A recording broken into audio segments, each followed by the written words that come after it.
Hello and welcome to Owning the Narrative. I am Bulow.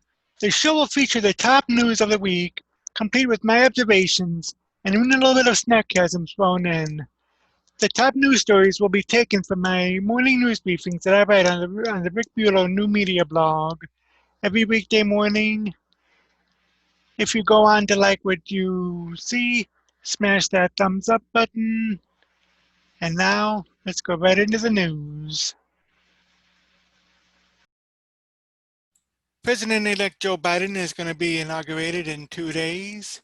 And with everything that's been happening over the past year, this is going to be one of the most interesting and unusual inaugurations in history. This coming from the Epoch Times.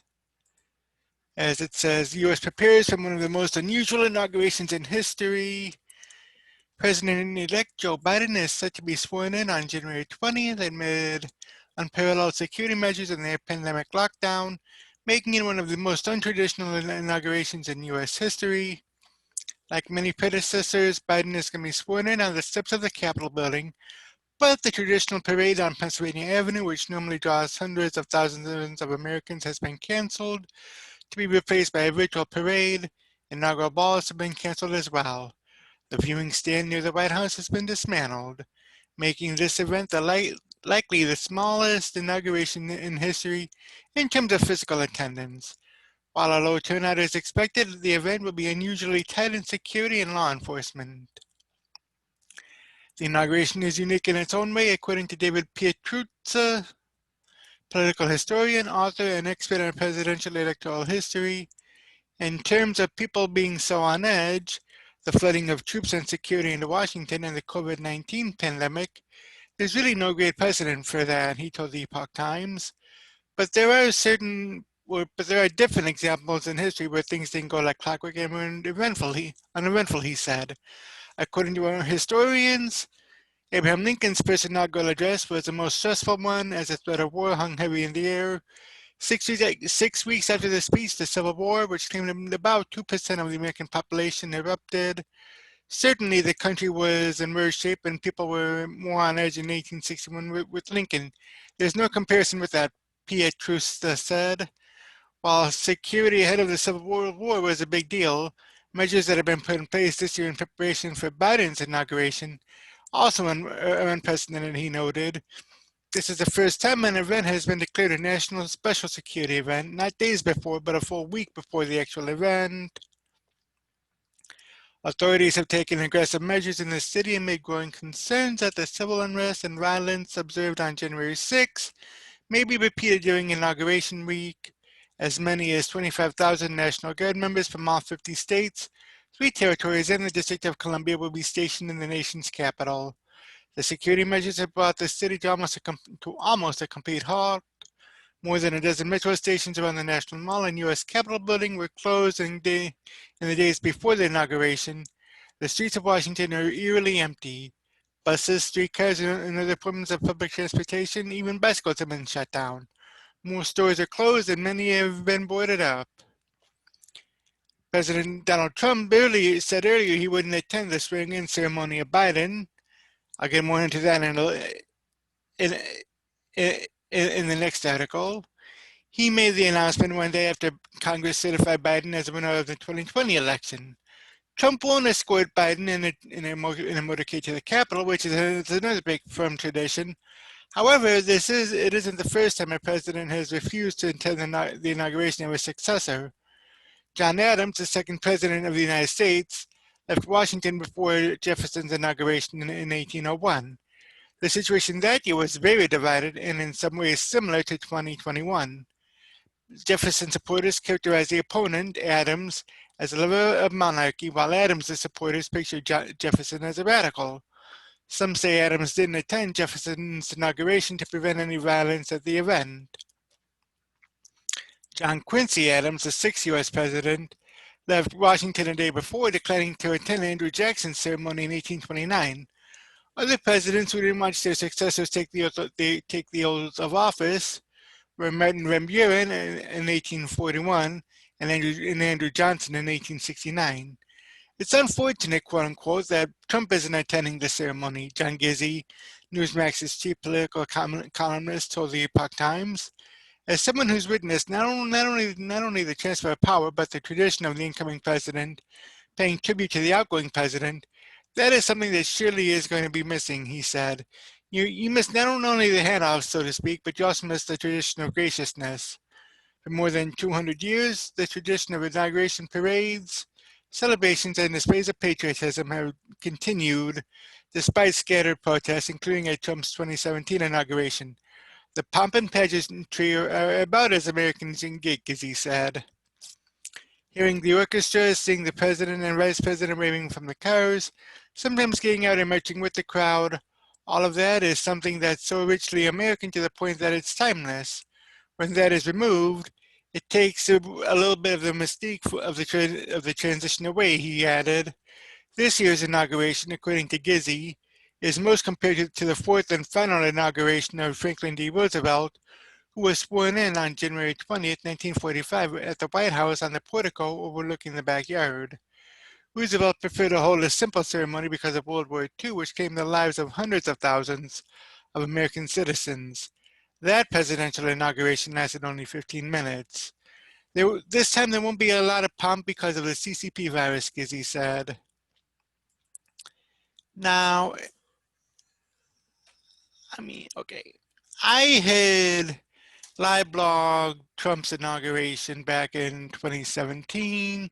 Even though, full disclosure, I did not vote for the president back then. As a matter of fact, I considered him to be on the same pathway as of the same line as Hillary back then, but had changed my mind on that because of what he had done for America as far as the economy and as far as border security, among other things.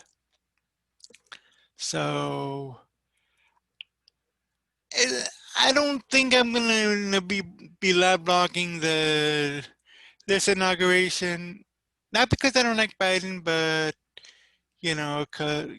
because it might just be too boring. I might watch it, yes, but I will not be live blogging it on my new media blog, or I might talk about it in my weekend review video on Thursday. So I don't know what I'll be doing then. However, as I had mentioned before, Trump isn't the first U.S. president to skip their successor's to skip his successor's inauguration. Probably won't be the last. Got this from my good friends over at Deseret News. In his final tweet as president, Donald Trump made history. To all of those who have asked, I will not be going to the inauguration on January 20th. Trump announced just before his Twitter account was permanently suspended. By not attending the inauguration of his political rival, President-elect Joe Biden, a Democrat, Trump joins just three other presidents who declined to participate in a symbolic transfer of power from one commander-in-chief to the next. The snub is so rare that it hasn't occurred in more than 150 years. When the last president boycotted an inauguration, the first transcontinental telegraph line had been stretched across the nation for less than a decade. Here are the other presidents who skipped their successor's inauguration. John Adams. The first outgoing president to skip the inauguration of the incoming president was John Adams, America's second commander-in-chief. Adams left the White House at 4 a.m. on March 4, 1801, the morning of President-elect Thomas Jefferson's inauguration, and left no reason as to why he didn't attend the event, according to the White House Historical Association. You may want to avoid provoking violence between Federalists and Democratic Republicans, as this was the first time the presidency was transferred to an opposing party, the association wrote. He was also never formally invited by Jefferson and perhaps didn't want to impose. Number 2, John Quincy Adams. John Quincy Adams, the sixth American president and son of the second, also did not participate in his successor's celebratory first day in office. John Quincy Adams moved into a Washington mansion in February and officially left the White House on March 3, 1829, the night before President-elect Andrew Jackson's inauguration, according to the association. The 1828 election had been especially contentious, and once arriving in Washington 3 weeks ahead of the inauguration, Jackson never reached out to Adams. Adams rightly saw Jackson's behavior as a deliberate snub and refused to attend the inauguration. The association's website stated, Andrew Johnson. It would be 40 years and 9 inaugurations before another president would boycott his successor taking the oath of office. In 1869, impeached President Andrew Johnson left the White House after Civil War hero President-elect Ulysses S. Grant refused to share a carriage from the White House to the Capitol with Johnson.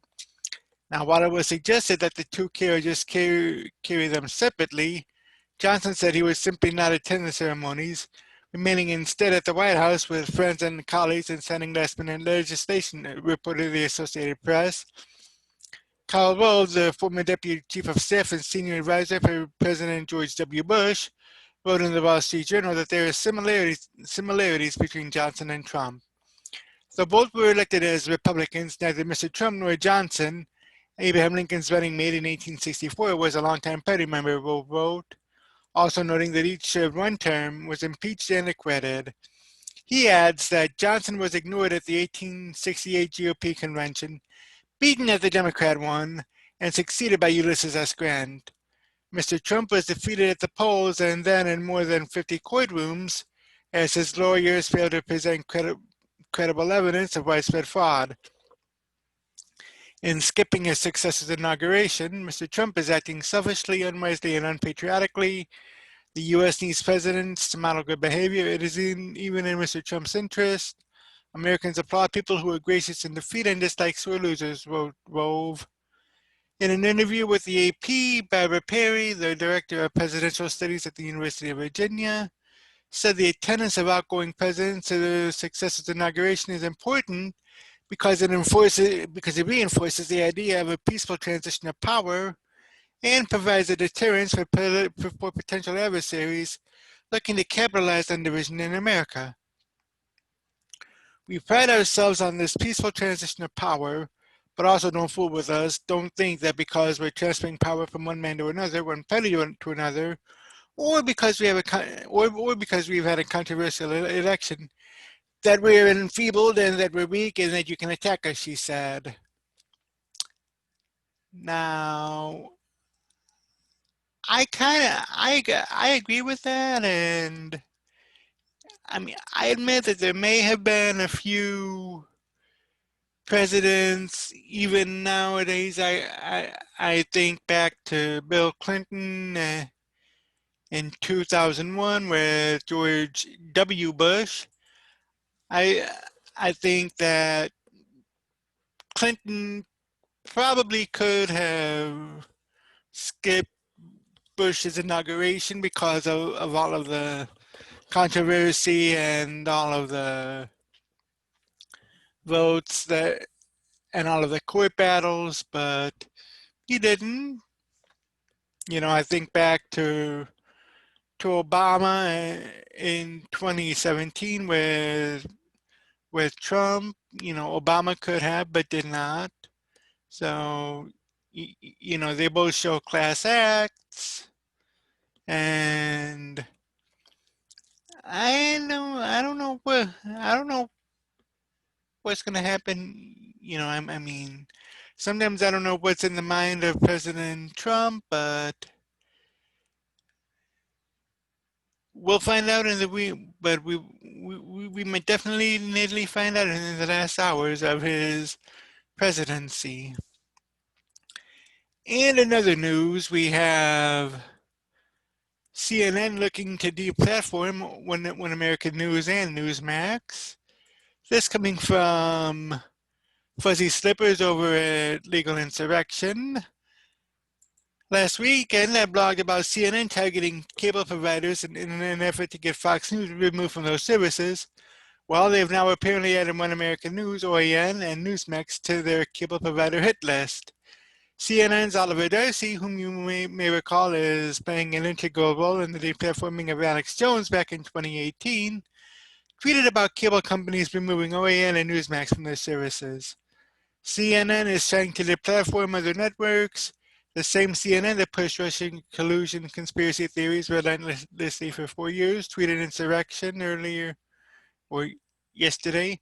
And according to the aforementioned former Facebook chief security officer Alex Stamos, they want to limit the quote unquote the capability of all conservative influencers to reach their existing huge audiences up to and including people on YouTube, for example, that have a larger audience than daytime CNN. This coming from Benny Johnson yesterday in a tweet on CNN this morning. We have to turn down the capability of these conservative influencers to reach these huge audiences. There are people on YouTube, for example, that have a larger audience than daytime CNN. Then calls for OANN and Newsmax to be deplatformed.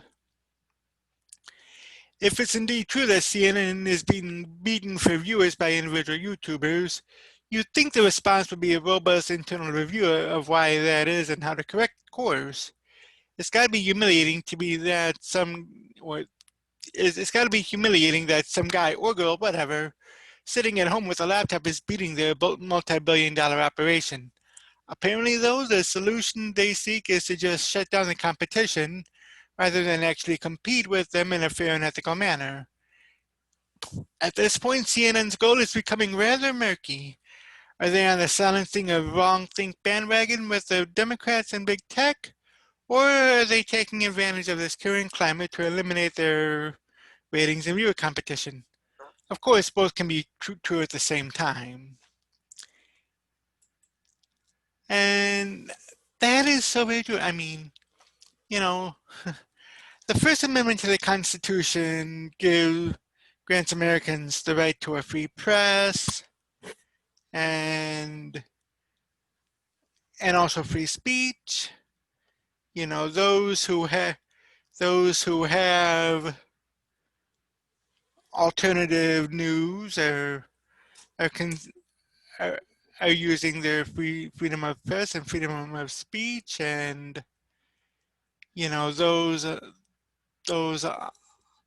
the left, you know, the progressives are trying to shut that down. You know, they're basically following the Saul Alinsky Rules for Radicals playbook, which I'll be getting into a little bit more when I do an introspective on Andrew Breitbart coming up in the beginning of February, in anniversary of his birthday, and going through March and probably through June, just memorializing him and telling you just why I believe in Andrew Breitbart. I said it before. Okay, I said it a couple of times, not in this video, but I did say it while I was on the air with Patriot Soapbox. In a world of Saul Alinsky's, be an Andrew Breitbart. Andrew Breitbart is the one that said the new media is taking over where the old media had failed. And he basically exposed as to why the old media is failing and why we need the new media, you and I, and those who have cell phones and iPads and tablets, you know, be out there. We are the news now, as Patriot Soapbox always says. So, you know, just hold the news media accountable. And along those lines, the media bias can hurt the country. This coming from an American thinker. Beware lest we walk into a well from looking at the stars. In politics, John Stuart Mill told us, it is almost commonplace that a party of order or instability or a party of progress or reform are both necessary elements of a healthy state of political life. Only through diversity of opinion is there a chance of fair play for all sides of the truth. It is not the violent conflict between parts of the truth, but the quiet suppression of it that is the formidable evil. Mill's wisdom is pertinent to two aspects of modern American culture: the censorship of opinions by the social media giants and the inherent bias, the left-wing slant, of much of the U.S. media. Recent events, especially those connected with the rhetoric and activities of President Donald Trump, have shown that an enlightened few, quote unquote, and a small number of unelected, unaccountable companies have acted to control the norms of open debate and part of the global public conversation on the internet, and perhaps thereby embitter political debate. On January 6, 2021, Twitter suspended the account of Donald Trump, and a day later, Facebook and then Twitter issued an indefinite suspension and permanent ban on messages by Trump. They cite their rules forbidding content that incites violence. At the same time, Google and Apple removed Parler, a small social network with 10 million, popular with conservatives, from its stores, and Amazon eliminated Parler, which broadcasts parlays, from its hosting service.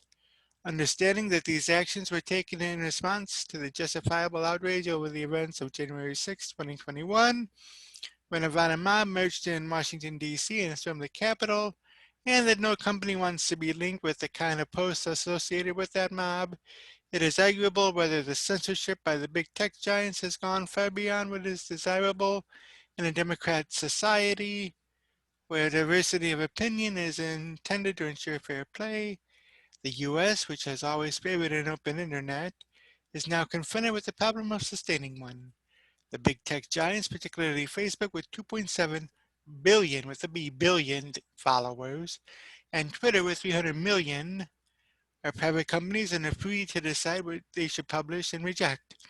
They are protected by Section 230 of the 1996 Communications Decency Act, which shields companies from liability for what users post on their platforms. An Act's proviso was intended to make sure that new companies were not handicapped by the requirement to monitor large amounts of information that they could not handle. Section 230 promoted the continued development of the internet and other interactive media and preserved the competitive free market for the internet unfettered by federal or state regulation. Companies can remove posts without assuming legal liability. Those companies devise their own rules and can post content and remove content they see as objectionable while not being liable for what is posted by third parties. Many people approve of removing Trump from the media platforms, arguing that his online posts might lead to further violence by his supporters. The problem is that there will probably never be consensus over arguments of this kind and the decisions of big tech. For a healthy political system, there should be conversation over the standards proposed by big tech for censorship of expression and over its definition of what constitutes inciting violence. That concentration should deal with two issues. One is the wisdom of a concentration of power over expression in the hands of big tech, and the other is the degree of political bias in favor of those whose views are acceptable. This was noticeable in the lack of news or refusal by big tech to report on the allegations against Hunter Biden before the presidential elections, or on the tweets against the Iranian Ayatollah from the resistance against Israel. Critics have also pointed out that big tech, in spite of its apparent incitement, published the statement of Colin Kaepernick: "When civility leads to death, revolting is the only logical action. We have the right to fight back." The concentration of power and the possible bias are important because the social media have a strong influence on the US and global public conversation. In the world population of 7.8 billion, the internet has 3.7 billion users. 1 in 5 Americans says that primarily he gets his news from social media. About 48% of those aged 18 to 29 do so.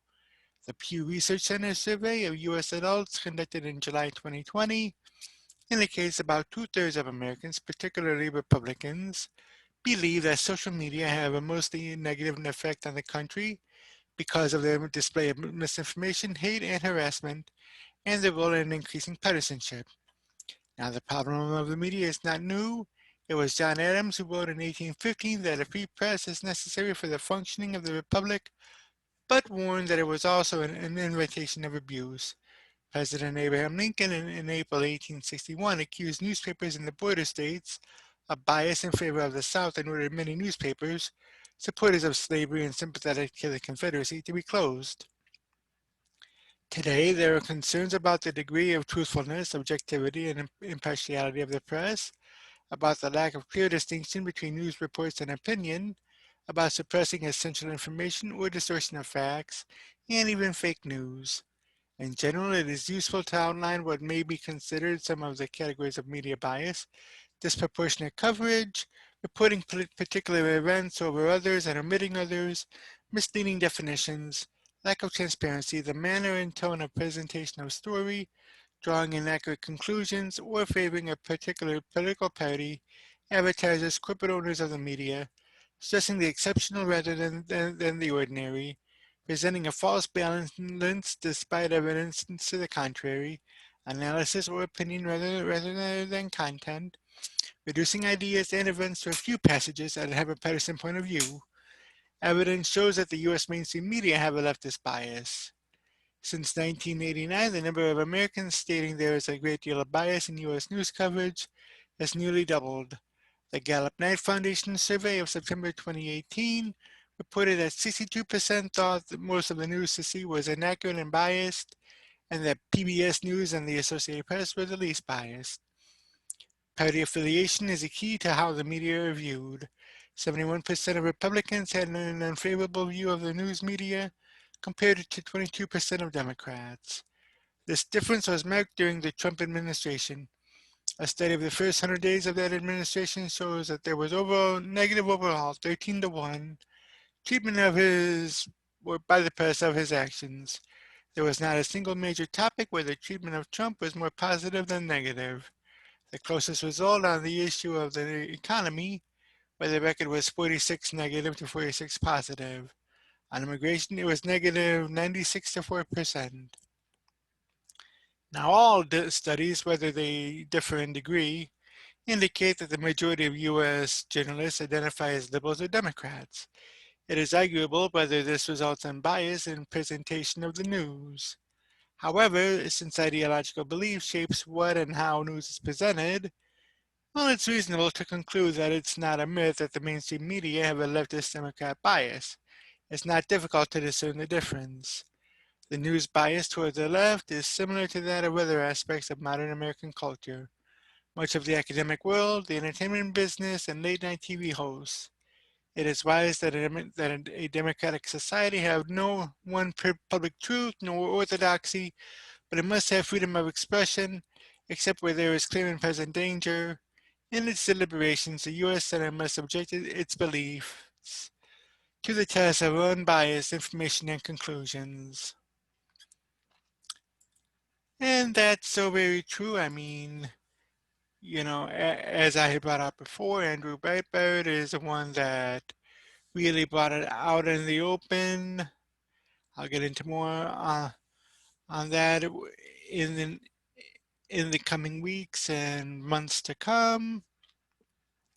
But let me know in the comment below what you think about the media. You know, is it biased? Is it not biased? You know, what do you think the bias is? Also, let me know in the comments what you think about President Trump skipping President-elect Biden's inauguration, and what you thought about the other presidents who have skipped presidential inaugurations. And I'll see you in the next video. If and when the Senate decides to impeach soon-to-be former President Donald Trump, they're going to have to determine what the incitement law is about. And there I have this article from my good friends over at the Daily Signal just on that topic. If and when the Senate holds its second impeachment trial of Donald Trump, this time after he no longer is president, one argument in his defense may well be based on a legal precedent that has guided incitement cases since 1969. The House of Representatives impeached the president Wednesday for incitement to insurrection because of Trump's speech at a rally a week earlier as Congress began to debate objections to certifying President-elect Joe Biden's Electoral College victory.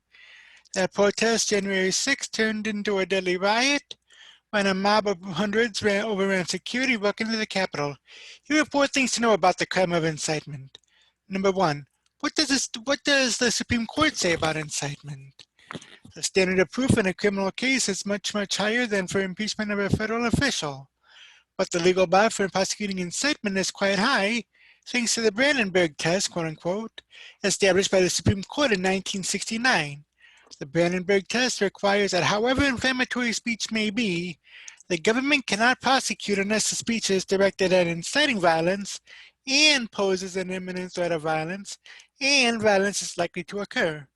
The president's defense team should raise this as a matter of law, but politics is not the law. Matt Pinsker, a former federal prosecutor and author of the textbook Homeland and National Security Law and Policy, Cases and Materials, told the Daily Signal.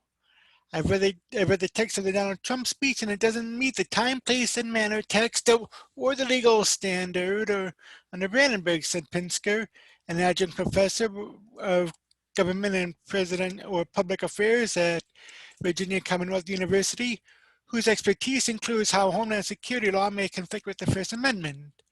D.C. Attorney General Carl Racine is investigating potential charges against the president and other speakers at the rally preceding the riot. Even if a speaker clearly advocated violence, by law the threat would still have to be imminent. In proving an imminent threat, Pinsker said, courts would look at a cooling off period. I've lived in D.C. and it's about a 40 to 45 minute walk from where Trump spoke to the Capitol, Pinsker said. That would not be imminent. If he gave the speech near the Capitol steps, well, it might be imminent, but it would be lacking other standards. Number 2, what does the federal law say? Similarly, laws on the books require intent. The federal statute defines an insurrectionist as whoever incites, sets on foot, assists, or engages in any rebellion or insurrection against the authority of the United States or the laws thereof, or gives aid and comfort thereto. Federal riot law includes a provision on those with intent to incite a riot, or aid and abet any person in inciting or participating in or carrying out a riot. Number 3, so what did Trump actually say?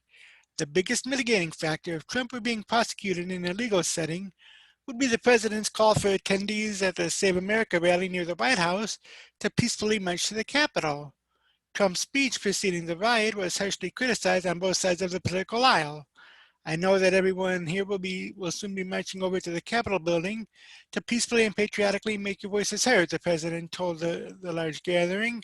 However, Trump made other comments that could be interpreted differently. Fraud makes up everything, doesn't it?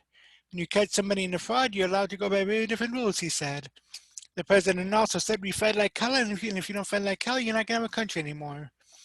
Also, Trump tweeted your supporters December 19, weeks before the rally, big protests in D.C. on January 6th. Be there, will be wild.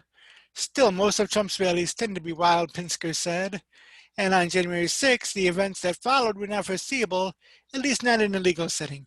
If I were prosecuting the case, I would raise all these points, Pinsker said. Since Trump began running for president, he said things that upset people and has said more inflammatory things in the past than he said at this rally. There is legal precedent, but there is also factual precedents. The facts don't bear out that his past rallies led to riots. Number 4, so what legal cases are relevant? Cornell Law School points to Supreme Court cases that affirm the Brandenburg test. A significant difference between these cases and the Capitol riot would be that the rulings did not involve instances before actual violence occurred. The first relevant legal case established the test, Brandenburg versus Ohio. Clarence Brandenburg was a leader of the Ku Klux Klan's Ohio branch. It held a rally in the summer of 1964 during which Brandenburg said, if a president or Congress or Supreme Court continues to suppress the white Caucasian race, it's possible that there might have to be some revenge taken. Brandenburg then went on a rant about Jews and blacks. He was charged with and convicted of violating an Ohio law against advocating the duty, necessity, or propriety of a crime, sabotage, violence, or unlawful methods of terrorism as a means of accomplishing industrial or political reform, as well as voluntarily assembling with any society, group, or assemblage of persons formed to teach or advocate the doctrines of criminal syndicalism. But in 1969, the Supreme Court overturned Brandenburg's conviction in an opinion that said, Freedoms of speech and press do not permit a state to forbid advocacy of the use of force or of law violation except where such advocacy is directed to inciting or producing imminent lawless action and is likely to incite or induce such action. Only a few years later, in 1973, this standard was tested in the case of Hess versus Indiana. An Indiana University protester was charged with incitement for saying, "We'll take the blinking street again." The High Court ruled that the protester's profanity was protected under the Brandenburg test, since the speech amounted to nothing more than advocacy of illegal action at some indefinite future time. Further, the court determined, since there was no evidence or rational inference from the import of the language that his words were intended to produce and likely to produce imminent disorder, those words could not be punished by the state on the grounds that they had a tendency to lead to violence. In 1982, the Supreme Court ruled in the case of NAACP versus Claiborne Hardware Company after civil rights activist Charles Evers threatened violence against people who wouldn't boycott white businesses in Mississippi. Strong and effective extemporaneous rhetoric cannot be nicely channeled in purely dulcet phrases. An advocate must be free to stimulate his audience with spontaneous and emotional appeals for unity and action in a common cause. When such appeals do not incite lawless action, they must be regarded as protected speech. And I find that to be a little bit intriguing and interesting. You know, I'll definitely keep an eye on that as time goes on, but there is other news that I need to get to. Josh Hawley had written a book called The Tyranny of Big Tech, and Simon & Schuster, the biggest publication company that in America that I know of, dropped them, but he was picked up by another publishing company. This coming from National Review. Hawley book picked up by Regnery Publishing after being dropped by Simon & Schuster. Conservative publishing house Regnery Publishing announced Monday that it has picked up Senator Josh Hawley's upcoming book, The Tyranny of Big Tech, after it was dropped by Simon & Schuster following the rioting of the Capitol earlier this month. Hawley, Republican from Missouri, came out as the first senator to support an effort to object to the Electoral College results and was later accused of helping to incite the mob of pro-Trump supporters who stormed the Capitol on January 6 as the vote count took place. As a publisher, it will always be our mission to amplify a variety of voices and viewpoints. At the same time, we take seriously our larger public responsibility as citizens and cannot support Senator Hawley after his role in what became a dangerous threat, said Simon & Schuster, which announced it would no longer publish Hawley's book one day after the unrest. Thomas Bench, Regnery's president and publisher, said the publishing house is proud to stand with the Missouri Republican and accused Simon & Schuster of making Hawley a victim of cancel culture. In a column published in the Wall Street Journal, Spence called Simon & Schuster's decision an example of blacklisting. "We're proud to publish Mr. Hawley's book, which his original publisher has made more important than ever," he wrote. "We don't have to agree with everything or anything Mr. Hawley does. We ask only that his book is well crafted and has something true and worthwhile to say. The answer is yes." Now reasonable people can disagree whether Hawley's act was noble or cynical, courageous or rash, but no one can reasonably argue that he intended to incite that afternoon's invasion of the Capitol by a lawless mob, he added. Hawley has previously called Simon & Schuster's decision a rebellion. Simon & Schuster is canceling my contract because I was representing my constituents, leading a debate on the Senate floor on voter integrity, which they have now decided to redefine as sedition, he said. The Tyranny of Big Tech is scheduled to be published this spring, Regnery said. And good on Regnery Publishing. I might have to pick up that book at a future time and take a read of it. So it's interesting. And tomorrow is the inauguration of President-elect Biden, and he begins his presidency basically caught between a rock and a hard place. This coming from the Washington Examiner. Biden begins presidency caught between GOP opposition and demands of far left. President-elect Joe Biden is about to be sworn into office when he will immediately face the left wing of his party and large Republican minorities in both chambers of Congress pulling him in opposite directions. Before the November 3rd elections, Biden appeared confident that Democrats would sweep the House and Senate. That would have made it possible for him to enact Franklin Roosevelt-esque reform to deal with the public health and economic crises. Fast forward to Wednesday, and Biden does have Democrat majorities in both houses of Congress. The problem is House Speaker Nancy Pelosi is clinging on to power by the narrowest margin since the Republicans' majority in 2001. The Senate, meanwhile, is split 50-50 seats apiece. Democrats will only control the body from Wednesday when Vice President Kamala Harris can cast tie-breaking votes. Biden never cast a tie-breaking vote himself during his 8 years as former President Barack Obama's second in command, and his transition has indicated that he and Harris would prefer to make bipartisan pitches for their ideas rather than depending on the heavy-handed move. At the same time, Biden is already under pressure from more liberal Democrats. So-called quote-unquote squad leader, Democrat Michigan Representative Rashida Tlaib never endorsed him, and others such as Representatives Alexandria Ocasio-Cortez of New York and Ilhan Omar of Minnesota have vowed to drag Biden toward the far left on policy. With President Trump poised to be removed as a common enemy, Biden will now have to woo Republicans while wrangling the more liberal factions of his party. Republican strategist Brad Todd said the coming weeks and months would test Biden as a centrist Democrat who bested socialist Bernie Sanders for the 2020 nomination, but then needed to appeal to his base for the White House.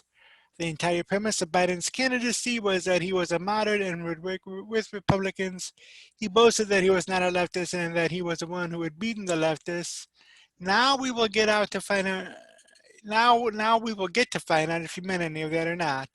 On Message's co-founder told the Washington Examiner, Biden's $1.9 trillion American Rescue Plan released last week will present his first challenge. His proposal to dole out $1,400 checks to supplement December $600 direct payments, for instance, has splintered both parties. Florida Republican Senator Marco Rubio, a potential 2024 GOP presidential hopeful, lobbied Biden to include $2,000 checks in his COVID-19 package, but Biden's $1,400 announcement earned derision from many Republicans, such as centrist Pennsylvania Republican Senator Matt Toomey, who had defended Biden amid Trump's election disputes. Passing out another $2 trillion in borrowed or printed money when the ink on December's $1 trillion aid bill is barely dry and much of the money is not yet spent would be a colossal waste and economically harmful, Toomey said in a statement.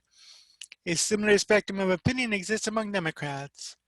Ocasio-Cortez was quick to press for the full $2,000, first offered by Trump and not Biden's differential of $1,400. Now, her perspective isn't shared by West Virginia Democrat Senator Joe Manchin. He wants relief targeted to people left unemployed by the coronavirus. In an admission, incoming White House Chief of Staff Ron Klain described Biden's framework over the weekend as his administration's opening gambit. Well, I think we're going to have a conversation. We've started one with Senator Manchin and every other member of the Senate, Klain told CNN. Democrat political commentator Christopher Hahn was confident Biden would manage, choosing governing over electoral politics, even if it meant disappointing elements of his party. I think they'll be happy enough, the aggressive progressive podcast host said. Part of Biden's ability to look beyond politics is a prediction he'll be a one-term president. Hahn agreed when asked by the Washington Examiner. Hahn, though, voiced skepticism regarding the rumor. That assumption should give him the benefit of doubt with a lot of people, particularly people who've been around on both sides of the aisle, who are serious about governing, even if they don't agree on how to govern, he said. Hahn believed that even if Biden lost Manchin's vote because of the $1,400 checks, there were Republicans whose support would cancel out his opposition, and Manchin's argument was not completely unreasonable, according to Hahn, contending that there was room to compromise. Ocasio-Cortez, however, did not sound like a lawmaker who would be happy enough with a less generous deal during a virtual town hall over the weekend. We can't be slow walking or minimizing or hedging our ambitions because of Democrats, she said. This country elected, or because of we can't be slow walking or minimizing or hedging our ambitions because of Republicans, she said. This country elected Democrats, and we elected a Democrat majority to get them health care, to get them stimulus checks, to get them rent protection, all of which are provisions that are included in Biden's relief plan. And I'm thrilled they're included in Biden's relief plan and that we look forward to expanding and building upon. Now, that's just basically one issue that Biden has to deal with. You know, there are others which I will definitely pull out in future articles, or rather in future videos. And also, there is something else in the news. Project Veritas drops yet another video on Twitter. This coming from my good friends over there at Red State. Project Veritas drops another video on Twitter, this one on the plans for global political censorship. We reported how Twitter CEO Jack Dorsey tried to justify banning the leader of the free world from his site, as well as a boatload of other folks on the right, including folks whose only crime seems to have been posting about legal documents that made Democrats look bad.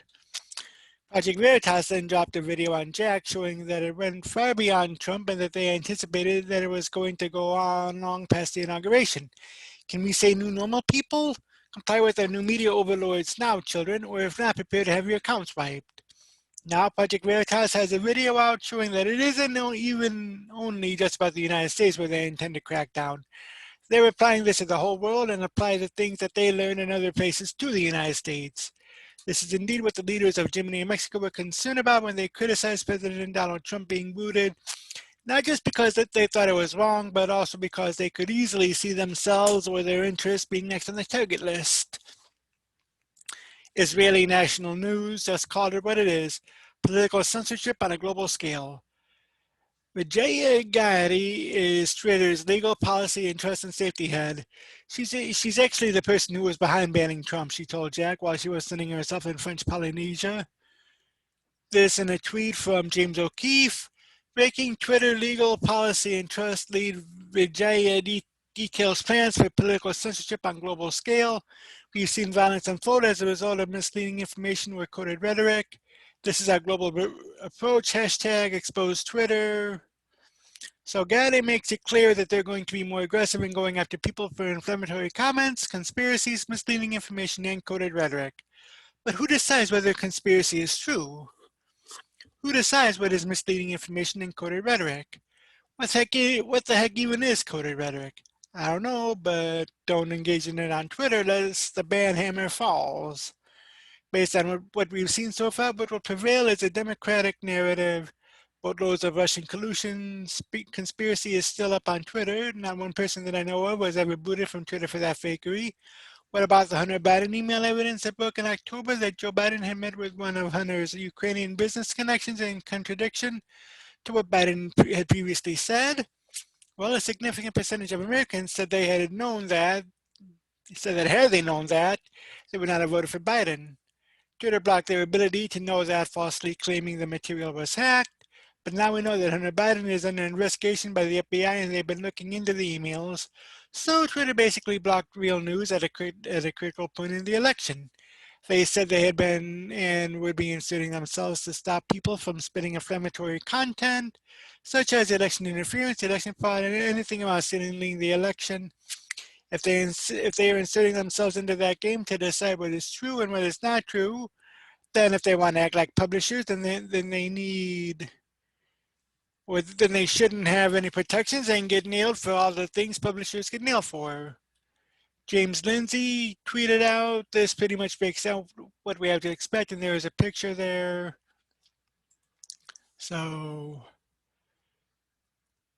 big technology is definitely in trouble and probably definitely on a definite downfall. Let me know in the comment section below what you think about what Project Veritas is doing. Also, let me know what you think about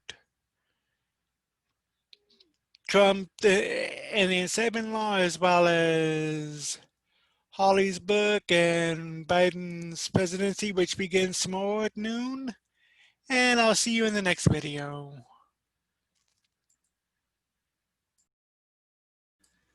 Today, one administration begins while another one ends. However, this inauguration will be unlike any other. This coming from the Associated Press. An inauguration unlike any other amid a pandemic and unrest. Inauguration day for President-elect Joe Biden will look unlike anything the nation has seen before as the scars of COVID-19 and the January 6th insurrection at the U.S. Capitol turned the West Bend into a virtual ghost town compared to years past. Instead of a parade on Pennsylvania Avenue, there will be a memorial at Arlington National Cemetery. Instead of balls, there will be Zoom parties.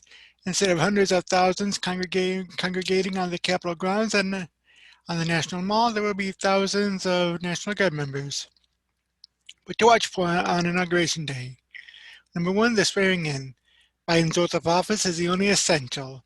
The Constitution sets out a 35-word oath for the new president. Some presidents make it 39 by tacking on, so help me God. There are conflicting stories about when the ad-lib started. Some say George Washington added the words when he took the oath at his 1789 inaugural. Others say the first eyewitness account of a president using those words came at Chester Arthur's inauguration in 1881. But regardless of who started the add-on, every president since 1933 has done it. Chief Justice John Roberts will swear in Biden. Justice Sonia Sotomayor will swear in Kamala Harris as vice president. Among the celebrities who will bring star power to Biden's inauguration are Lady Gaga, who will sing the Star-Spangled Banner, and Jennifer Lopez, who will give a musical performance. Youth poet laureate Amanda Gorman will read an original poem, The Hill We Climb, the speech. Now, a president's inauguration speech is designed to set the tone and the policies that the new administration will pursue. Biden's speech will focus on how he will look, or on how he will seek to make good on the theme he has chosen for the inauguration, America Ahead. As the January 6th at the insurrection at the Capitol showed, the challenge before him is daunting. Now, who won't be there? President Donald Trump has opted not to attend the inauguration, becoming the first president to do so since Andrew Johnson in 1869. The tradition of a president attending his successor's inauguration began with George Washington and projects to the country and the world that America is transitioning to a new leadership freely and in peace. Biden and Harris are urging supporters to stay home because of the coronavirus pandemic. The National Mall is closed and just a fraction of the tickets usually handed out for an inauguration will be distributed. About 200,000 small U.S. state and territorial flags have been installed on the National Mall, representing those who cannot attend. A few lawmakers from both parties have indicated that they will not be attending out of safety concerns following the January 6th attack on the Capitol. So who will be there? Vice President Mike Pence and most members of Congress are expected to attend. The lawmakers can bring one guest. In previous inaugurations, lawmakers scored hundreds of tickets to distribute to friends, donors, and constituents. Former Presidents Barack Obama, George W. Bush, and Bill Clinton, and former First Ladies Michelle Obama, Laura Bush, and Hillary Clinton are expected to attend. Former President Jimmy Carter, 96 years old, and former First Lady Rosalind Carter, 93, will not, although they have extended their best wishes, quote unquote. Security forces in and around the Capitol and the White House are expected to widely outnumber inauguration guests. After the insurrection at the Capitol by Trump followers, as lawmakers confirmed Biden's victory, about 25,000 National Guard were being brought into the nation's capital. After the oath, the new president will make his way to the other side of the Capitol for the long-standing tradition of the new commander-in-chief inspecting the troops. The pass and review ceremony is designed to reflect the peaceful transfer of power. Every branch of the military will be presented, though this year's participants will socially distance to deter the spread of the virus. The traditional congressional lunch won't occur because of COVID-19 concerns, but Biden is expected to take care of some business before leaving the Capitol. A new tradition? After the pass and review ceremony, the Bidens and Harris and her husband Doug Emhoff will participate in a wreath-laying ceremony at Arlington National Cemetery's Tomb of the Unknown Soldier. The former presidents and first ladies will join them. So what about the parade? The traditional inaugural parade on Pennsylvania Avenue has been dramatically scaled back. Instead, after visiting Arlington National Cemetery, Biden will receive a presidential escort, and a short one at that. It will extend just a few hundred yards to the White House rather than the 1.6-mile road of previous inaugurations. The proceedings will provide the world with the images of Biden going to his new home without attracting large crowds. And again, every branch of the military will participate in the escort, and the marches will socially distance. Ritual parades will be televised, and future performances from around the country. The inaugural committee says the programming will include musical acts, local bands, poets, and dance troupes, and emphasis will be placed on paying homage to Americans on the front lines of the pandemic. Inauguration night parties. In past inaugurations, participants would don their tuxedos and ball gowns and attend one of the many inaugural balls and galas taking place around town. This year, state Democrat parties and advocacy groups will hold virtual balls. Actor Tom Hanks will host a 90-minute primetime TV special with performances by Justin Timberlake, John Bon Jovi, Demi Lovato, and Eric Clemens. According to producers, the program will showcase the American people's resilience, heroism, and unified commitment to coming together as a nation to heal and rebuild. Now that's what the current present administration is going to be doing. Well, what about the last administration? We got this from our good friends over at the Daily Signal as to what Trump had done in his last couple hours. And farewell video, Trump decries political censorship and blacklisting. In a farewell address on his last full day in office, President Donald Trump defended free speech, wished luck to his successor, and thanked his vice president, whom he has criticized in recent weeks. As with other outgoing presidents, Trump talked in his videotape message released Tuesday afternoon about the achievements of his administration as he prepared to leave the White House early Wednesday without attending the noon inauguration of Joe Biden as the nation's 46th president. Weeks after a fiercely disputed election, Trump talked about the need for Americans to unite behind a common set of values. His comments come as many on the left push to silence dissenting viewpoints. At the center of this heritage is his robust belief in free expression, free speech, and open debate, Trump said, adding, "The left has declared war on our culture, but we should never back, or no, it's, the left, only if we forget who we are and how we got here, could we ever allow political censorship and blacklisting to take place in America? It's not even thinkable. Shutting down free and open debate violates our core values and most enduring traditions. In America, we don't insist on absolute conformity or enforce rigid orthodoxies and punitive speech codes. We just don't do that. America is not a timid nation of tame souls who need to be sheltered and protected from those with whom we disagree. That's not who we are. It will never be who we are." After contesting the November election for weeks, Trump acknowledged that a new administration is about to begin. However, he didn't mention Biden by name. "This week, we inaugurate a new administration and pray for its success in keeping America safe and prosperous," Trump said. "We extend our best wishes, and we also want them to have luck, a very important word." It's not clear what the president referred to in the mention of luck. Trump also made a reference to the January 6th riot at the Capitol, which led to the White House of Representatives impeaching him last week for incitement to resurrection. "All Americans were horrified by the assault on our Capitol. Political violence is an attack on everything we cherish as Americans. It can never be tolerated. Now more than ever, we must unify around our shared values and rise above the partisan rancor and forge our common destiny." Trump and some of his lawyers asserted January 6th that Vice President Mike Pence, and as well as President of the Senate, had the authority to knock county electoral votes from some states if the election results there were in question. When Pence did not follow the president's apparent order, Trump attacked him on Twitter. Some writers said and then hang Mike Pence. In a section of the farewell in which he expressed gratitude to family members, staff, Secret Service, and the military, Trump said, "I also want to thank Vice President Mike Pence, his wonderful wife Karen, and the entire Pence family." Trump also talked about entering office 4 years ago after winning the sharply contested 2016 election. "I came to Washington as the only true outsider ever to win the presidency," he said. The outsider status, the president said, brought a different perspective than that of politicians who held the office before him. Above all, we have reasserted the sacred idea that in America, the government answers to the people. Our guiding light, our North Star, our unwavering conviction has been that we are here to serve the noble, everyday citizens of America. Our allegiance is not to the special interests, corporations, or global entities. It's to our children, our citizens, and to our nation itself. Trump hailed achieving the tax reform package passed by Congress in 2017, rolling back regulations, forging new trade deals, including the U.S.-Mexico-Canada agreement to replace the North American Free Trade Agreement, pulling the United States out of the Paris Accord on climate change and creating the Space Force. He also mentioned his appointment of 3 Supreme Court justices who pledged to interpret the Constitution as written. Trump also noted progress toward Middle East peace. As a result of our bold diplomacy and principled realism, we achieved a series of historic peace deals in the Middle East. Nobody believed it could happen, the president said. The Abraham Accords opened the doors to a future of peace and harmony, not violence and bloodshed. It is the dawn of a new Middle East, and we're bringing our soldiers home. I am especially proud to be the first president in decades who has started no new wars. Trump set his tariffs on China, forced a new trade deal with the communist regime.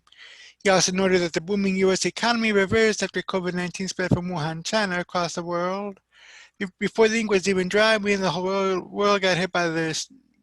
With the China virus, Trump said, our trade relationship was rapidly changing. Billions and billions of dollars were pouring into the U.S., but the virus forced us to go in a different direction. In response, he noted that the U.S. pushed new vaccines to combat the deadly new coronavirus that causes COVID-19. When our nation was hit with a terrible pandemic, we produced not 1 but 2 vaccines with record-breaking speed, and more will quickly follow. They said it couldn't be done, but we did it. They call it a medical miracle. Another administration would have taken 3, 4, 5, maybe even up to 10 years to develop a vaccine. We did it in 9 months. We grieve every life lost, and we pledge in their memory to wipe out this horrible pandemic once and for all. And that was in a farewell video that Trump had done yesterday, and he also said that the movement that he started is not going to go away. This from legal insurrection, Trump farewell address. The movement we started is only just beginning. And President Donald Trump spoke about his economy and the fact that he did not start any new wars during his time in office. In his farewell address, he began, my fellow Americans, 4 years ago, we launched a great national effort to rebuild our country, to renew its spirit, and to restore the allegiance of this government to its citizens. In short, we embarked on a mission to make America great again for all Americans. As I conclude my term as the 45th President of the United States, I stand before you truly proud of what we have achieved together. We did what we came here to do and so much more. Trump did not name President-elect Joe Biden, but wished him luck upon his administration. He also announced the Capitol Hill riots. All Americans were horrified by the assault on our Capitol. Political violence is an attack on everything we cherish as Americans that can never be tolerated. Trump thanked his wife Melania, his family, Vice President Mike Pence, and other staff. He also thanked the Secret Service in America. I also want to take a moment to thank a truly exceptional group of people, the United States Secret Service. My family and I will forever be in your debt. My profound gratitude, as well as to everyone in the White House Military Office, the teams of Air Force One and Marine One, every member of the Armed Forces, and every state and local law enforcement across our country. Most of all, I wanted to thank the American people. To serve as your president has been an honor beyond description. Thank you for this extraordinary privilege. And that's what it is, a great privilege and a great honor. Trump went on to list his accomplishments, which happened because of millions of hardworking patriots. The accomplishments include tax cuts and reforms, job-killing regulations, fixed broken trade deals, withdrew from Trans-Pacific Partnership and Paris Climate Accord, renegotiated South America deal, replaced NAFTA with USMCA, China tariffs, which led to a new deal with China, became #1 producer of oil and natural gas, achieved low unemployment rates across all groups, rebuilt manufacturing, brought back the beautiful phrase "Made in America," double child tax credit. Biden plans on a new immigration plan on his first day in office. Trump included a dig at that idea, probably so Biden couldn't blame Trump if something goes wrong. We proudly leave the next administration with the strongest and most robust border security measures ever put in place. That includes historic agreements with Mexico, Guatemala, Honduras, and El Salvador, along with more than 450 miles of powerful new wall. Trump lauded the movement that brought him to office in 2016 and promised it's only the beginning. Now, as I prepare to hand over power to a new administration at noon on Wednesday, I want you to know that the movement we started is only just beginning. There's never been anything like it. The belief that a nation must serve its citizens will not dwindle, but instead only grow stronger by the day. As long as the American people hold in their hearts deep and devoted love for our love of country, then there is nothing that this nation cannot achieve. Our communities will flourish, our people will be prosperous, our traditions will be cherished, our faith will be strong, and our future will be brighter than ever before. Trump concluded, I go from this majestic place with a loyal and joyful heart, an optimistic spirit, and a supreme confidence that for our country and for our children, the best is yet to come. And I agree with that. I mean, the best is yet to come. Who knows what might happen in 4 years, but regardless of what Biden does, I think Trump had done pretty good.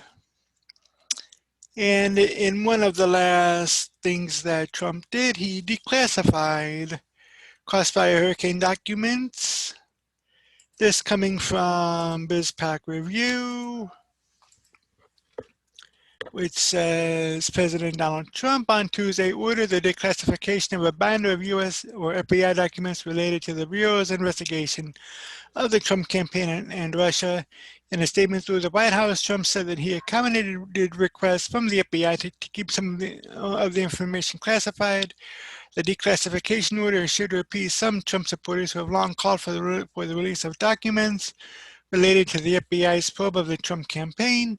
It is unclear exactly when the documents will be released to the public. Trump's presidency ends at noon on Wednesday. Trump said that the Justice Department provided him with a binder full of documents on December 30th, 2020, that had not been previously released to Congress or the public. He said the FBI issued a letter on January 17, stating its continued objection to any further declassification of the materials in the binder. Trump said as he accepted the FBI's request for the continued classification of some of the materials. Trump said that the Attorney General has conducted a review to ensure that all of the redactions of classified information have been applied and that they are legally allowed to be disclosed by the White House. The FBI opened an investigation of the Trump campaign's possible ties to Russia on July 31, 2016. The Bureau relied heavily on a dossier compiled by a former British spy that was funded by the DNC and Clinton campaign. Christopher Steele, the former spy, alleged that the Trump campaign was part of a well-developed conspiracy of cooperation with the Kremlin to influence the 2016 election. The FBI relied heavily on Steele's information to obtain warrants to surveil former Trump campaign aide Carter Page. An investigation led by former FBI Director Robert Mueller ultimately determined that there was no evidence of a conspiracy between the Trump team and Russia, debunking the dossier's central claim. Republicans have for several years called for the release of FBI documents related to the dossier and to Crossfire Hurricane, the name of the FBI's investigation of the Trump campaign. The GOP effort has forced the Justice Department and FBI to release some documents related to the dossier. One batch of documents declassified in July 2020 shows that Steele's primary source of information for the dossier, a Russia analyst named Igor Danchenko, undercut several aspects of the dossier. The FBI did not immediately respond to a request for comment. And, I think it could have happened earlier. However, as Andrew Breitbart said, just dish out little bits here and there. I think Trump should have done that over the past couple of years, ever since he had gotten this document or even found out about things. But he is what he is, and leave a comment below what you think about Trump's declassification of the Crossfire Hurricane. Also, let me know what you think about Trump's final speech and about the inauguration. And I'll see you in the next one. Sometimes politics make strange bedfellows, and there is no better case than in the U.S. Senate. This coming from Epoch Times. Says Feinstein defends Cruz and Hawley over Electoral College objections. This by Zachary Stieber. Senator Dianne Feinstein, Democrat, California, on Tuesday defended fellow Senators Ted Cruz, Republican of Texas, and Josh Hawley, Republican of Missouri, over their electoral objections earlier this month. I think the Senate is a place of freedom, Feinstein told reporters at the Capitol in Washington, and people come here to speak their piece, and they do, and they provide a kind of leadership. In some cases it's positive, and in some cases maybe not. A lot of that depends on who's looking and what party they are. But it's an important place to have this kind of dialogue. It's probably the highest level dialogue that you get in an electoral body, she added. Hawley and Cruz were two of the senators to vote against both Pennsylvania's and Arizona's Electoral College votes on January 6th. During the joint session of Congress, 7 objected to Pennsylvania's votes and 6 objected to Arizona's. Democrats were incensed by the votes and wanted to take punitive action against the senators. Some have floated censuring them, while others have called for expelling them from the Senate Judiciary Committee. Hawley and Cruz have defended their votes, noting that Democrats in both 2017 and 2005 objected to electoral votes. Democrats objected after the results of 2000, 2004, and 2016. In other words, every time a Republican has won the House in the last 30 years. Hawley wrote in a recent op-ed, and they were within their rights to do so. The joint session is a forum where concerns about an election can be raised, debated, and ultimately resolved with a vote. Cruz told Texas broadcaster KXAS-TV, "What I was doing is how you're supposed to resolve issues in this country." And that's totally true. I mean, and like I said before, politics does indeed make the strangest of bedfellows, and that's pretty much definitely the case right there, with Senator Feinstein actually defending Cruz and Hawley over their vote. And in another case, there is I had read somewhere that I didn't put it on the list, but I will tomorrow, that Congressman McCarthy of California had defended Liz Cheney over her vote for impeaching Trump. And speaking of, and that might come to bite her in the butt, this coming from the conservative Daily News.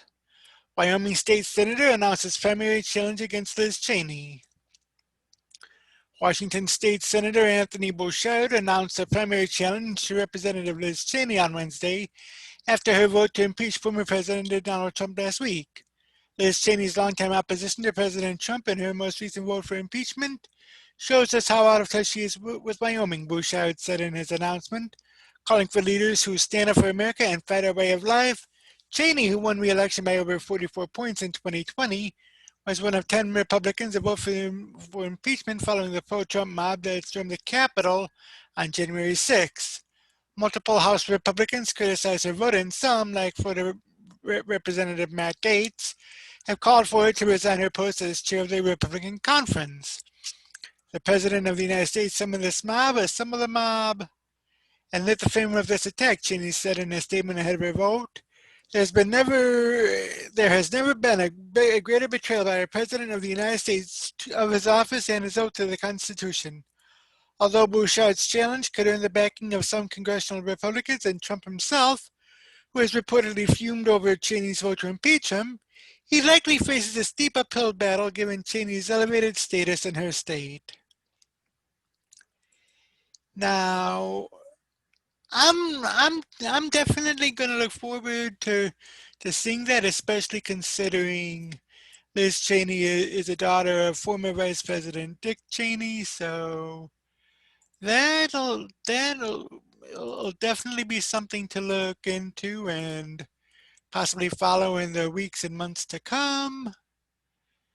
And speaking of former President Trump, we don't, he, okay, we know that he had not gone to Biden's inauguration, which most presidents traditionally do. You know, Trump having left Washington, D.C. at 9 a.m. Yesterday morning. However, there is one tradition that he did keep, and that leaving a letter for President Biden. This coming from our good friends over at Town Hall and Katie Pavlich. We don't know what Trump wrote to Biden, but we got a hint. During his first press conference in the Oval Office Tuesday evening, President Joe Biden was asked about the contents of a letter from Donald Trump, which was left for him in the Resolute desk. The president wrote a very generous letter. Because it was private, I won't talk about it until I talk to him, but it was generous, Biden said. ABC News tweeted out, breaking, President Biden tells B. Gittleson, former President Trump wrote him a very generous letter, but declines to discuss contents because it was so private. During remarks at Andrews Air Force Base earlier in the day, Trump wished the new administration well. I wish the new administration great luck and great success. I think they'll have great success. They have the foundation to do something really spectacular, Trump said. Biden spent his first days in office signing a number of executive orders, rolling back a series of policies and executive orders implemented by President Trump. Breaking, President Biden signed 3 executive orders in front of reporters on day 1 of presidency. Mask mandate and social distancing must be kept on federal property. Executive order on racial equality or equity and support for undeserved communities. And rejoining the Paris Climate Accord. That in a tweet from NBC News. Another tweet from NBC News has breaking, President Biden signs first executive order in the Oval Office of the White House mandating mask usage and social distancing on federal property. And I mean, I don't much agree with that, but you know, we'll see what's gonna happen in the weeks and months to come with that.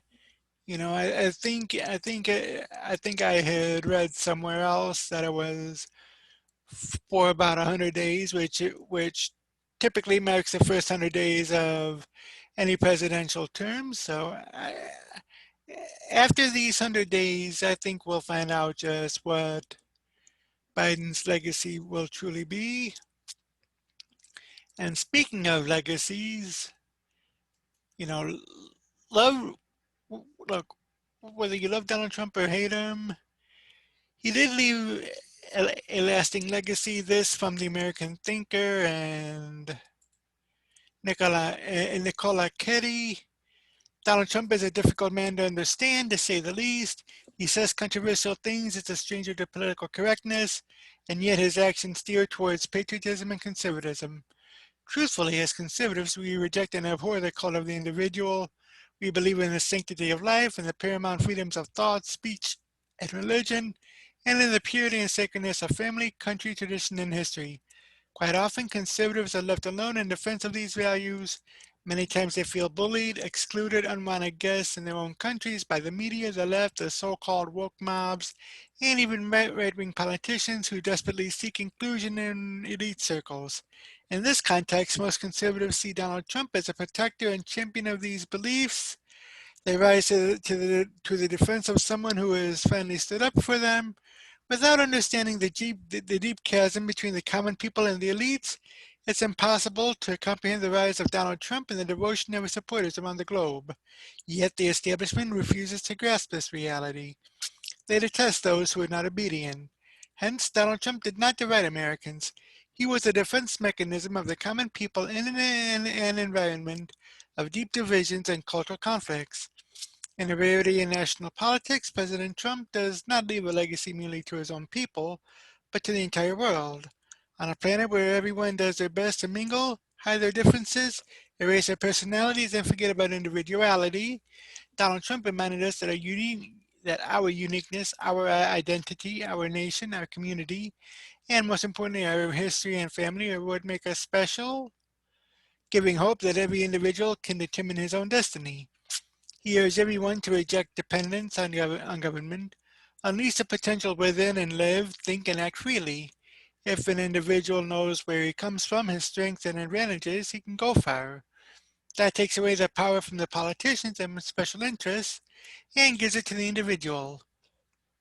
That is why Donald Trump is today the most attacked person on earth.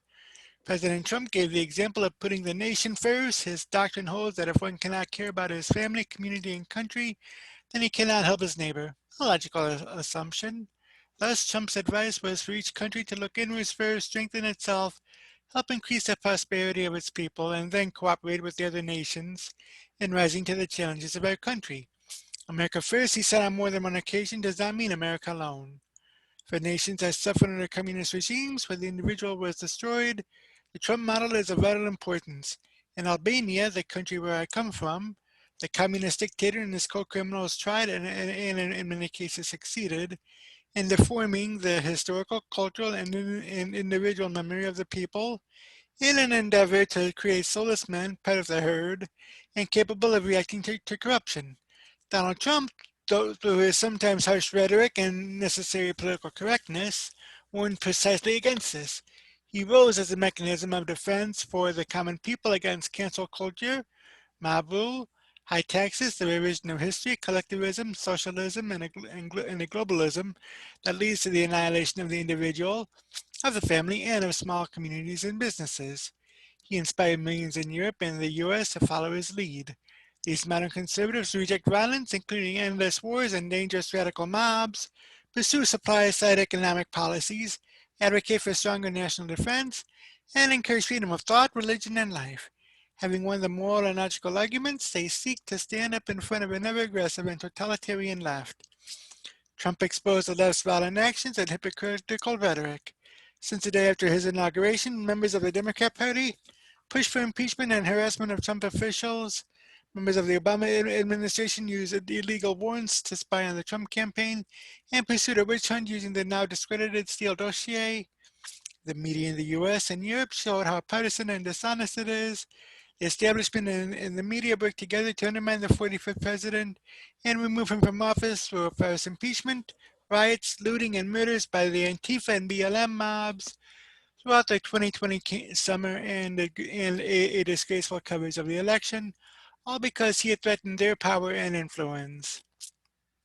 Post-November reports showed that the media's and big tech's interference had influenced the outcome of the election. The hypocrisy reached new highs when the president and the Republicans in Congress raised doubts about the honesty and transparency of the electoral process. The same people who spent 4 years parroting the lies of Russian collusion and interference in the 2016 elections, the same politicians who endorsed the objection to electoral votes in 2001, 2005, and 2016, now branded as traitors anyone who dared speak of the same issues. Donald Trump did not defeat the swamp, yet he exposed the threat for everyone to see. Trump's legacy includes standing up to China, pushing other world leaders to form a coalition against the Asian dragon's attempt for world domination. His decoupling goal was a painful but necessary policy. The Chinese Communist Party does not deal in good faith, does not hold up its end of agreements, mistreats its own people, and is responsible for stealing around 70% of software from the US at a cost estimated to be $600 billion. Moreover, according to the US Director of National Intelligence, John Ratcliffe, Beijing intends to dominate the US and the rest of the planet economically, militarily, and technologically. The West was wholly unprepared regarding China's expansionary goals, yet Trump, through his rhetoric and actions, was the only world leader to do something about it. 4 years after his election, we live in a totally changed world, one in which the Chinese threat is viewed entirely differently. In addition, he is the first US president in more than 3 decades who has not started a new war. His foreign policy achievements include peace agreements in the Middle East between Israel and Arab countries, most notably the United Arab Emirates. He moved the US Embassy to Jerusalem, something every president before him has promised. Trump eradicated the Islamic State and authorized the assassination of terrorists such as ISIS leader Abu Bakr al-Baghdadi and Qasem Soleimani. Trump has placed sanctions on communist regimes and vowed that the U.S. will never become a socialist country, becoming the first president since Reagan to actively denounce the scourge of communism. Today, the world is a safer place thanks to President Trump. Furthermore, Donald Trump proved that supply-side capitalistic policies work, providing a blueprint for every nation to follow by restoring American economic superiority. He cut taxes for individuals and businesses. Both consumer and business confidence reached record highs. Because of the president's policies in 2019, the median household income grew by 6.8%, which, as the Wall Street Journal noted, is the largest annual increase on record. America gained 7 million new jobs, more than 3 times government experts' projections. Middle-class family income increased nearly $6,000, more than 5 times the gains during the entire previous administration. Median household incomes rose most among Hispanics, 7.1%, Blacks, 7.9%, Asians, 10.6%, and foreign-born workers, 8.5%. For whites, the increase was 5.7%, while for native-born Americans, 6.2%. Overall, poverty rates during the first term fell to a 17-year low. Lastly, through his judicial appointments, President Trump has strengthened the fundamentals on which the United States is built on: equality under the law, equality under opportunity, safety, and freedom of expression. According to a 2020 Gallup poll, 56% of Americans said they were better off compared to 4 years ago, showing that America is stronger. This helps the entire world because a stronger U.S. means a stronger West. It is in the interest of every freedom lover in the world that the balance of power remains in the West in front of Russian, Chinese, and Iranian aggression. Conservatives around the world should be proud of these achievements. Donald Trump's 4 years in office is a perfect model of how to build up a nation and lead it to prosperity. Not every president can make a lasting influence in the world. Donald Trump's triumphant doctrine will be his true legacy in the history books. And that's true, like I keep saying before, I did not vote for President Trump in 2016. I did vote for him in 2020. And even though he lost, he will earn my vote if he wins in 2024, provided a couple, he'll be among my top 3 because I still think Rubio and Cruz will run for president.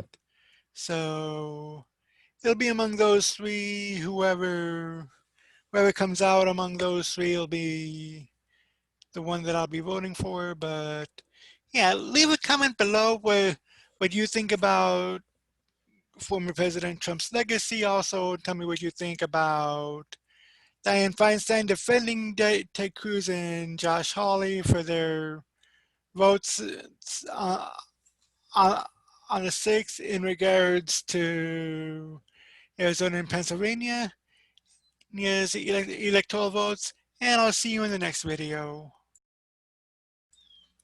Conservatives are finding alternatives to Facebook and Twitter. Most of them are going to Parler, Gab, MeWe, Your, which is Your Free Here, among others. Most of those that had gone to Parler found that Parler was taken off the air by Amazon. And there's an update to that. This coming from the Associated Press. It says, Judge says Amazon won't have to restore Parler web service. Amazon won't be forced to immediately restore web service to Parler after a federal judge ruled Thursday against a plea to reinstate the fast-growing social media app, which is favored by followers of former President Donald Trump.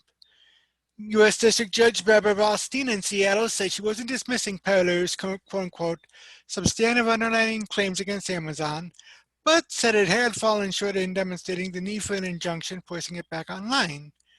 Amazon kicked Parler off its web hosting service on January 11th. In court filings, it said the suspension was a last resort to block Parler from harboring violent plans to disrupt the presidential transition. The Seattle tech giant said Parler had shown an unwillingness and ability to remove a slew of dangerous posts that call for the rape, torture, and assassination of politicians, tech executives, and many more, and many others. The social media app, a magnet for the far right, sued to get back online, arguing that Amazon Web Services had breached its contract and abused its market power.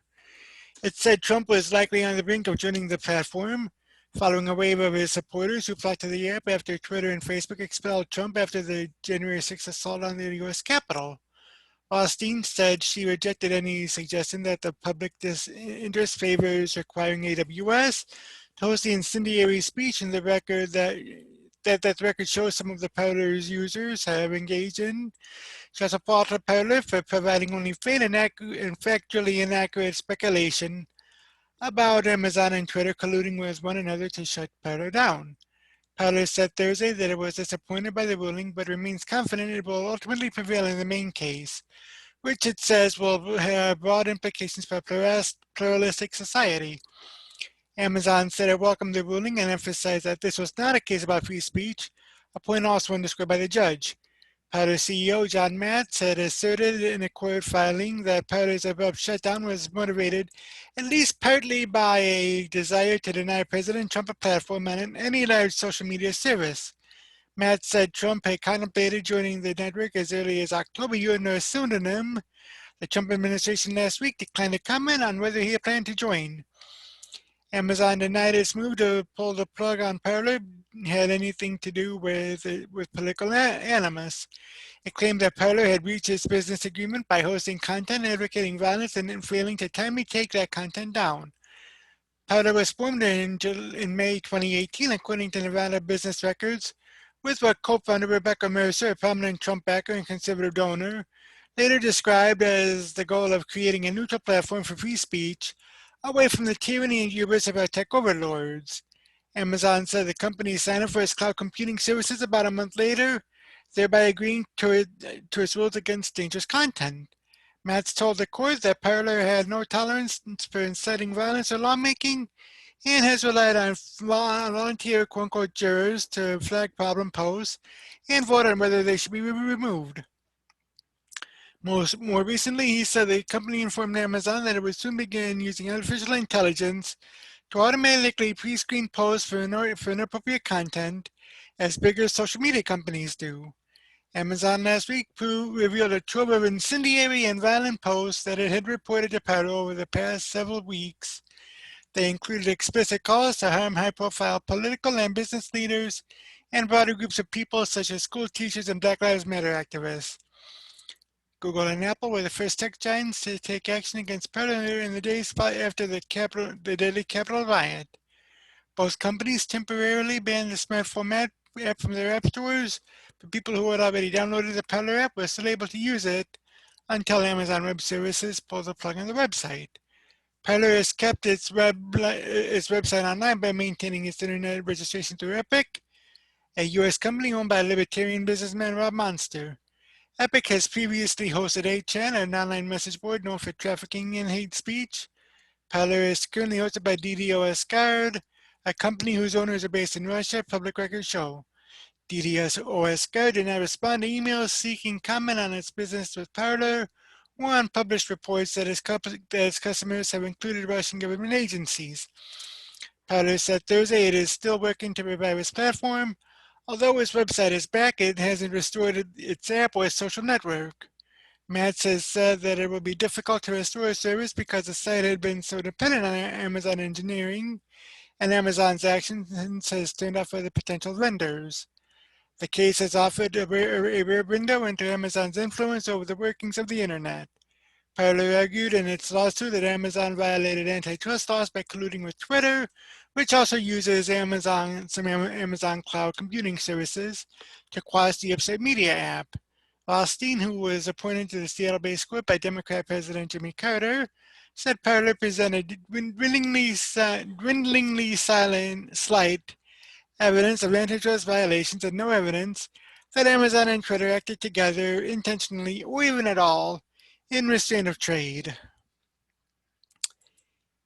Now, that is the Associated Press, so take it where, so take it what, what you will, but I find it highly interesting that that had happened just within a within a couple of days after what took place on January 6th, and just yeah, I think I think Parler should go to another court district and appeal that, or may have appealed to the Supreme Court, but who knows what's going to happen with that. But in other news, speaking of media as a whole, part of being social media, trust in the media has reached an all-time low, and many people wonder why. Well, I got two articles on that. First, from the good people over at townhall.com. Shocker, trust in media reaches all-time low by Bronson Stocking. The liberal media has always been untrustworthy, but they really shot their credibility last year in the not-so-subtle effort or support of the effort to remove President Trump from office. As a result, a new poll shows for the first time ever a majority of Americans no longer trust the media. Axios reported data from Edelman's annual trust barometer showing fewer than half of Americans trust traditional media. Trust drops to just 27% in the case of social media. According to Axios, 56% of Americans agree with the statement that journalists and reporters are purposely trying to mislead people by saying things that they know are false or gross exaggerations. Some 58% believe that most news organizations are most concerned with supporting an ideology or political position than with informing the public. And when Edelman repolled Americans following the November election, the numbers deteriorated further, with just 57% of Democrats and 18% of Republicans saying they trust the media. The findings may surprise liberal activists masquerading as journalists at CNN, but it should surprise no one who paid attention to how the media behaved last year. A presidential nominee was allowed to hide in his basement during an election year and largely avoid the campaign trail. In the rare event that Joe Biden took questions from so-called reporters, the questions appeared to be planned or designed in a way to really be an attack on President Trump. Bombshell news about the Biden family raking in millions of dollars overseas broke shortly before the election. Social media censored the news, and the traditional media dismissed it as Russian disinformation. It wasn't. Social media has been banning conservative voices, and with just days remaining in his term, the President of the United States. There was also lie after lie built upon anonymous sources that never should have made it into mainstream reporting. But it was all hands on deck to take out Trump, and the media sacrificed a good deal of the little trustworthiness it had remaining in the process. The scariest part of the Axios report is it's pointing to CEOs of corporations as a remedy to the problem. CEOs have long put themselves forward as a people able to upgrade America's physical infrastructure, the report states. Now it's time for them to use the trust they built up to help rebuild our civic infrastructure. Sounds like a call for CEOs to further embrace cancel culture in order to ban and censor news that doesn't fit the liberal narrative. The Axios report even describes CEOs as the fourth branch of the government, a description more fitting of the media, well, at least it used to be. Despite tilting the scales in favor of Joe Biden, the media has been losing power as more Americans realize that much of the news is full of activism and propaganda. Now the media wants its power back, and its plan to get the power back is to cancel the competition. Isn't that the total and absolute truth? I mean, that is the problem with the media today, and that's why Andrew Breitbart said back in 2011, the new media is taking over where the old media had failed. Old media being the traditional media. Mary Chastain from legalinsurrection.com had added on to it in her article. Trust in traditional media hits 46% at a new low. It says Axios reported that Edelman's annual trust barometer showed a major drop in Americans trusting traditional media and social media. Fake news? No, it is not, because people believe President Donald Trump's description of the media. The stats apply to American and foreign media. The big picture. These numbers are echoed across the rest of the world. They're mostly not a function of Donald Trump's war on quote-unquote fake news. As vaccine rumor hunter Heidi Larson puts it, we don't have a misinformation problem, we have a trust problem. News organizations have historically relied mainly on advertising income, and as those dollars flow increasingly to Google and Facebook, that has created institutional weaknesses that show up in trust data. A lot of people, especially the government, lash at social media over censorship and favoring one side of the news. But is it worth the anger? The trust barometer revealed that only 27% trusted social media. From Axios, by the numbers, for the first time ever, fewer than half of all Americans have trust in traditional media, according to data from Edelman's annual trust barometer shared exclusively with Axios.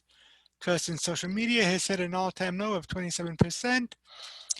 56% of Americans agree with the statement that journalists and reporters are purposely trying to mislead people by saying things they know are false or gross exaggerations. 58% think that most news organizations are more concerned with supporting an ideology or political position than with informing the public. When Edelman repolled Americans after the election, the figures had deteriorated even further, with 57% of Democrats trusting the media and only 18% of Republicans.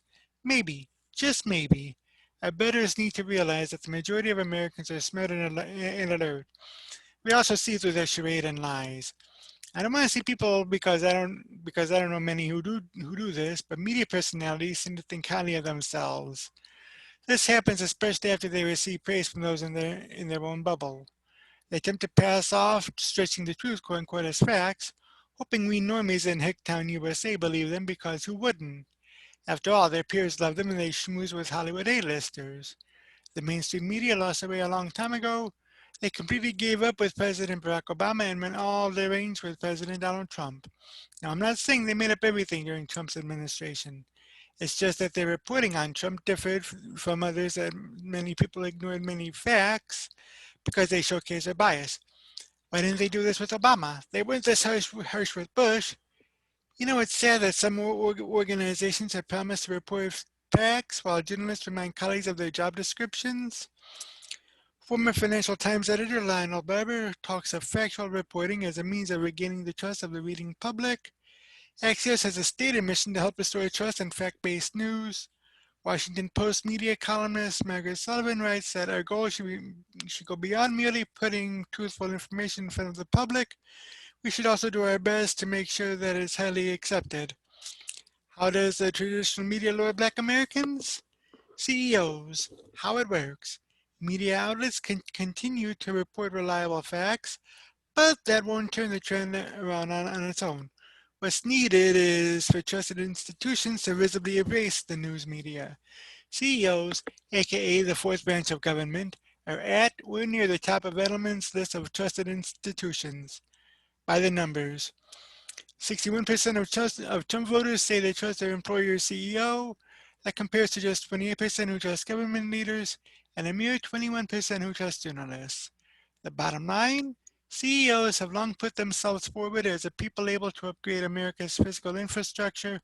Now it's time for them to use the trust that they built up to help rebuild our civic infrastructure.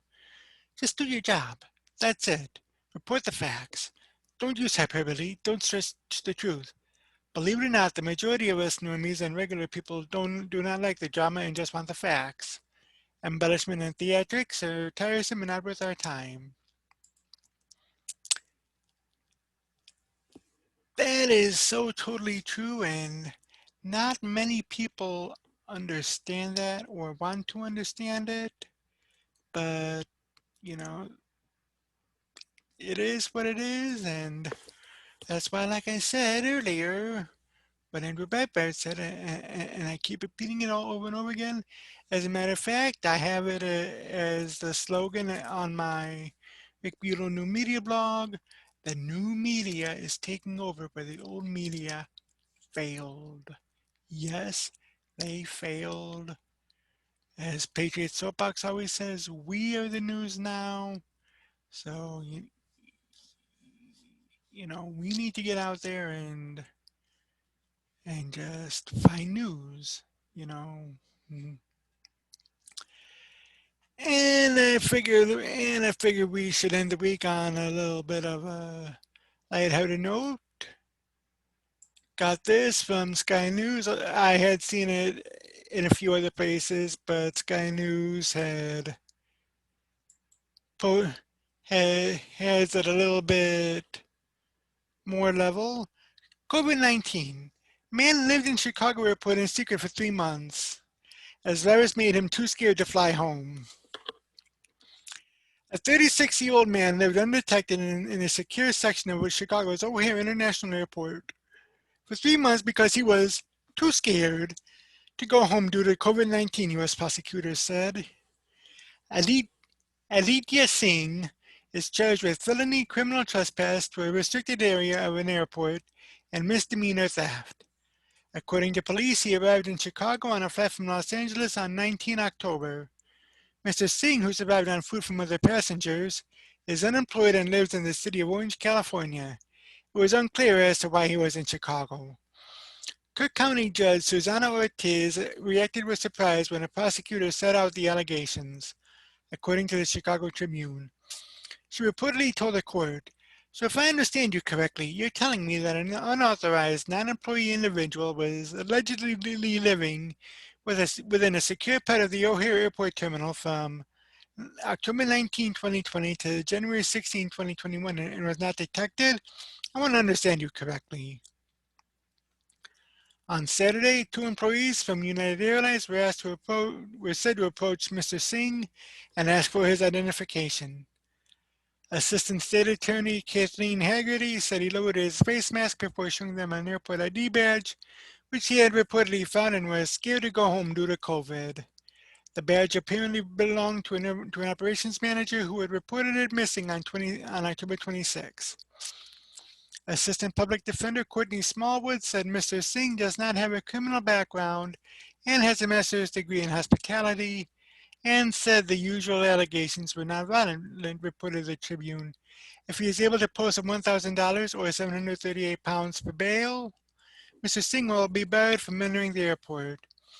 Judge Ortiz added, "The court finds these facts and circumstances quite shocking for the alleged period of time that this occurred."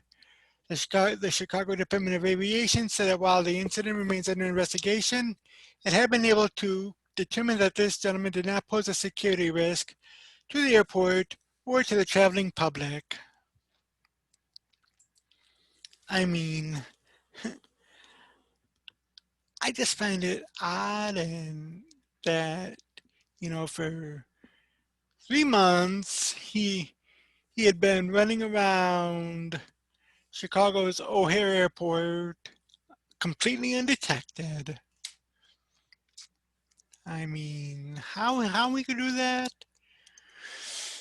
And especially when the airport is busy as O'Hare is. I'm from Chicago, and